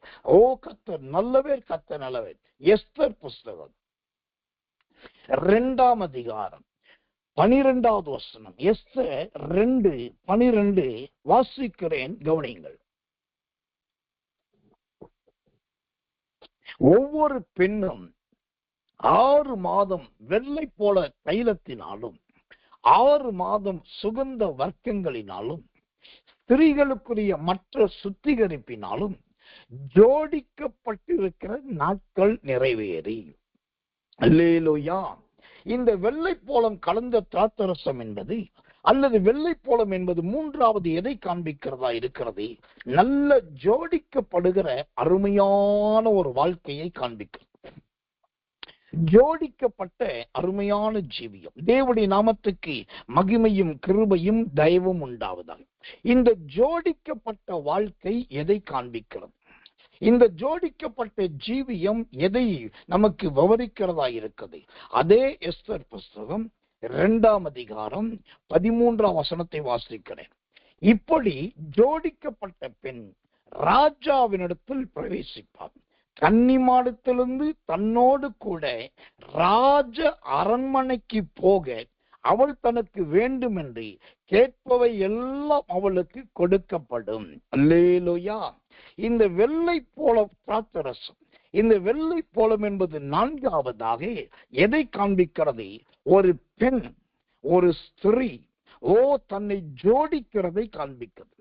அப்படியானால் ஒரு பெண் ஒரு ஸ்திரீ ஜோடிக்கிறாள் என்று சொன்னால் இந்த ஜோடிப்பு எதை காண்பிக்கிறது? அதே வசனம் அழகான ஒரு எக்ஸ்பிளனேஷன், நல்ல ஒரு விளக்கத்தை கொடுக்கிறது. எஸ்தர் 2:13 பாருங்க. ராஜ அரண்மனைக்கு போக கர்த்தர் நல்லவர், கர்த்தர் நல்லவர். கன்னிமாடத்தில் இருந்து தன்னோடு கூட ராஜ அரண்மனைக்கு போக. இப்போ இந்த ஜோடிக்கப்படாத ஸ்திரீகள் இருக்கிறது எங்கன்னாக்கா கன்னிமாடத்துல இருக்கிறாங்க. அங்கதான் அவங்க குளிக்கிற இடம், அங்கதான் அவங்க உடுத்துற இடம், அங்கதான் தங்களுக்கு வாசனை திரவியங்களை போடுற இடம், அங்கதான் அலங்கரிக்கிற இடம், அங்கதான் தன்னை ஆயத்தப்படுத்துற இடம், அங்கதான் தன்னை அலங்கரித்து கொள்ளுகிற இடம். இது எல்லாமே கன்னிமாடம். ஆனா இந்த கன்னிமாடத்துல இருக்கிற அந்த பெண்ணை, அந்த ஸ்திரிய அந்த ராஜா என்ன செய்யறார்? தன்னோடு கூட அரண்மனைக்கு கொண்டு போகிறார். இப்போ இதுவரைக்கும் நீ கன்னிமாடத்துல இருந்துட்ட, உன்னுடைய உள்ளான மனுஷன் சுத்திகரிக்கப்பட்டாச்சு, உன்னுடைய ஆவிக்குரிய ஜீவியம் சுத்திகரிக்கப்பட்டாச்சு, உன் சரீரம் சுத்திகரிக்கப்பட்டாச்சு. நீ கன்னிமாடம் என்கிற இந்த பூமியில் இருந்தது போதும் மகளே, நீ என்னோடு வா, அரண்மனைக்கு போகலாம். இந்த அரண்மனை என்பது எதை குறிக்கிறது? அது மகாராஜா வாசம் பண்ணுகிற இடம். நமக்கு இருக்கிற ராஜா ஒரே ஒரு ராஜா தான், அவரு ராஜாதி ராஜா. அந்த ராஜாதி ராஜா எங்க இருக்கிறாரு? அவர் சதுர வடிவிலே கட்டப்பட்ட மாளிகையிலே கொண்டிருக்கிறார். அந்த சதுர வடிவிலான மாளிகை எது? அதுதான் பரலோக ராஜ்யம். இங்க அந்த வசனம் சொல்லுது, எஸ்தர் 2:13 சொல்லுது, அவரோடு தன்னோடு கூட ராஜா அழைத்து கொண்டு போகிறார். இது எதை காண்பிக்கிறது? இங்கு சொல்லப்படுகிற சுத்திகரிக்கப்படுகிற ஒரு ஸ்திரீ, தன்னை அலங்கரித்து கொண்ட ஜோடிக்கப்பட்ட ஒரு பெண் யாரை குறிக்கிறாள் என்று சொன்னால் இந்த பூமியில் இருக்கிற மணவாட்டி சபைகளை குறிக்கிறது. மணவாளன் ஆயத்தமாகி கொண்டு இருக்கிறார். ஒரு நாள் வரப்போகிறார். அந்த மணவாளனை எதிர்கொண்டு போவதற்கு மணவாட்டி ஆயத்தமாகணும். அந்த மணவாட்டி எதனால் ஆயத்தமாகணும்? நல்ல மெல்லிய வஸ்திரத்தினால், நல்ல தலை முக்காட்டினால், நல்ல சுத்திர தன்னை அலங்கரிப்பினால், கர்த்தர் நல்லவே தன்னை சுத்திர அர்ப்பணிக்கிற அர்ப்பணிப்பினால் அவள் தன்னையே ஆயத்தப்படுத்தி இருக்கணும். இது மணவாட்டி சபை, கற்புள்ள சபை, ஒழுக்கமுள்ள சபை. இன்னைக்கு இருக்கிற எல்லா சபைக்கும் பரலோகத்துக்கு வருமா? கண்டிப்பா கேரண்டி சொல்ல முடியாது. பாரம்பரிய சபைகள் வருமா? நமக்கு தெரியாது. தலைமுறை சபைகள் வருமா? நமக்கு தெரியாது. சூத்திரம் நம்ம ஊர்ல இருக்கிற சபை வருமா?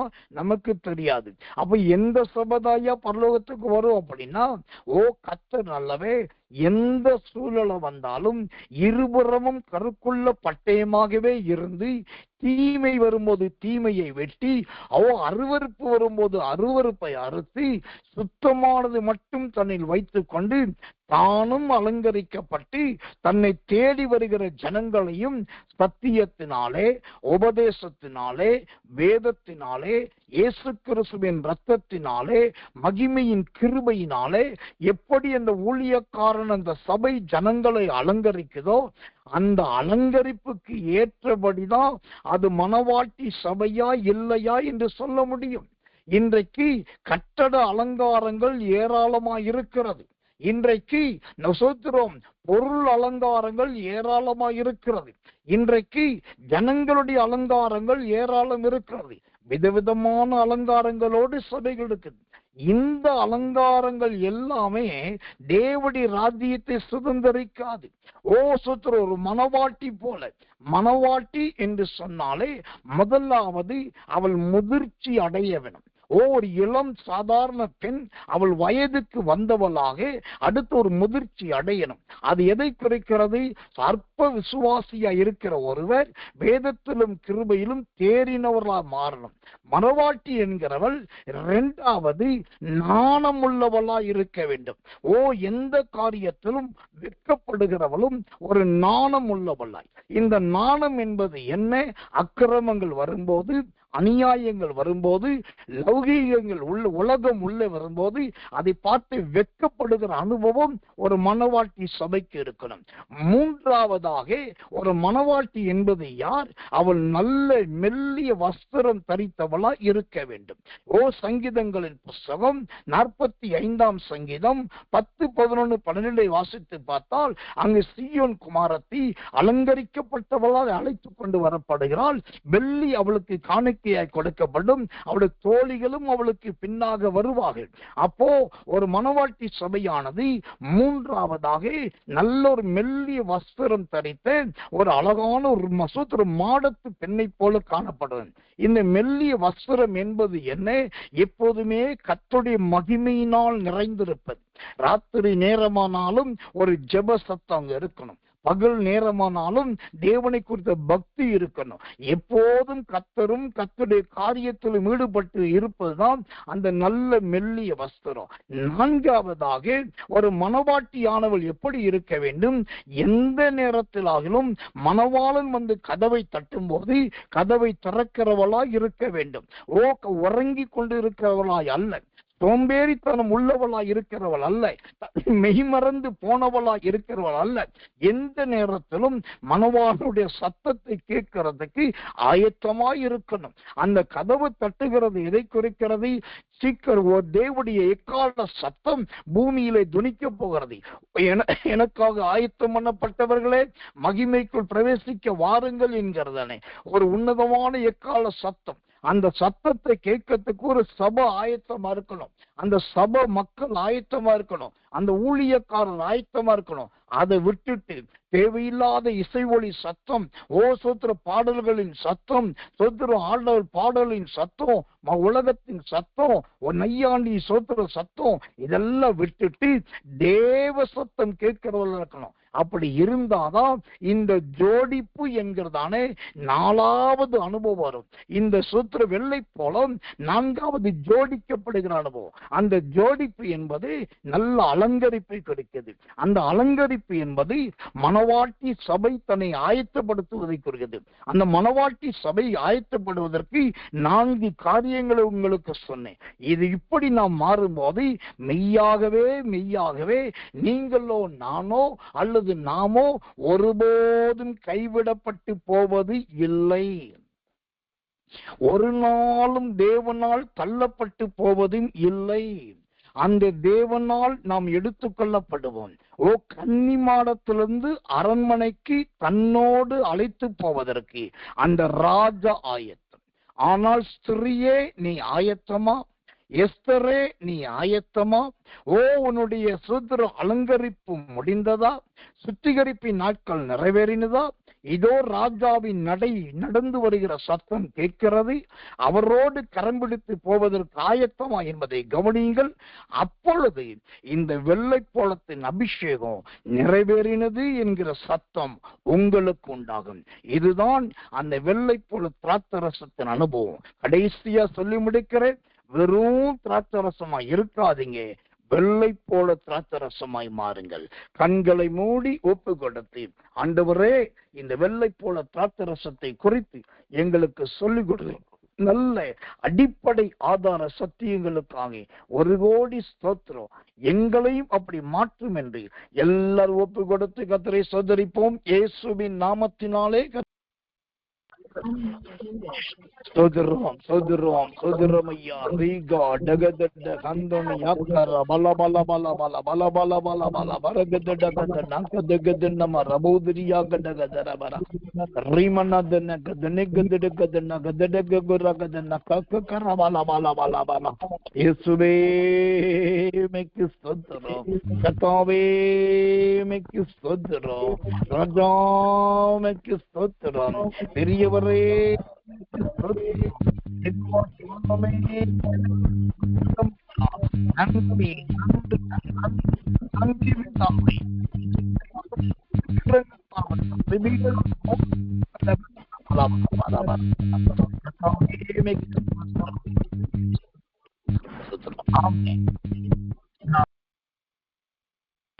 அன்புள்ள நல்ல பரமபிதாவே, மார்க்கு சுவிசேஷம் 15ஆம் அதிகாரம் 23வது வசனத்தை கொண்டு வெள்ளை போலம் கலந்த திராட்சரசம் என்று சொல்லி அந்த வெள்ளை போலத்தின் 4 காரியங்களை கர்த்தர் தனித்தனியா எங்களுக்கு போதித்ததற்காக ஸ்தோத்திரம், கற்று கொடுத்ததற்காக ஸ்தோத்திரம். இந்த சத்தியம் வெறும் வார்த்தை ஜாலங்களாய் அல்லாமல் உடைய பிள்ளைகளுடைய மனதிலே பதியட்டும். ஆண்டவரே, இருதயத்தில் ஆழமாய் இறங்கட்டும். நாம் இப்படிதான் வாழ வேண்டும். நம் வாழ்க்கை என்று சொன்னால் இந்த சத்தியத்தின்படி வாழ வேண்டும், இந்த வேதத்தின்படி ஜீவிக்க வேண்டும். இல்லாவிட்டால் வாழக்கூடாது என்கிறதானே அந்த உறுதியான ஒரு வைராக்கியமாய் வாழ்க்கை மாறட்டும். தன்னுடைய ஜீவியத்தை ஆண்டவரே கர்த்தர் நல்லவே, கர்த்தர் நல்லவே ஒரு மேன்மையானதாய் அமைத்துக் கொள்ள கர்த்தர் உதவி செய்யும். சுகந்த வர்க்கங்களைப் போல மாற்றிக்கொள்ள கர்த்தர் உதவி செய்யும்.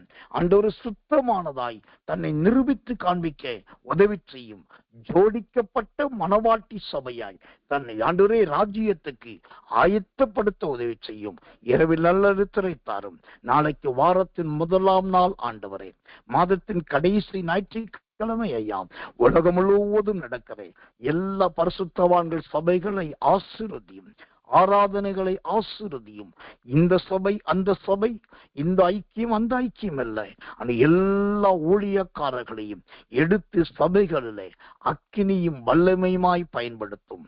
எல்லா சபைகளில் காணப்படுகிற துருபதேசங்கள், அன்று மார்க்க பேதங்கள், கடமைக்காக நிறைவேற்றுதல், இதெல்லாம் அழிந்து ஒளிந்து நாளைக்கு கர்த்தருடைய பிரசன்னம் எல்லா ஊழியத்தை எழும்புவதாக எல்லா ஊழியக்காரர் போதர்கள் எடுத்து பயன்படுத்தும். உலகம் முழுவதும் நாளைக்கு ஆராதனைக்காக புறப்பட்டு போகிற, ஆராதனை முடித்து வருகிற எல்லா சகோதர சகோதரிகளை காத்துக்கொள்ளும்.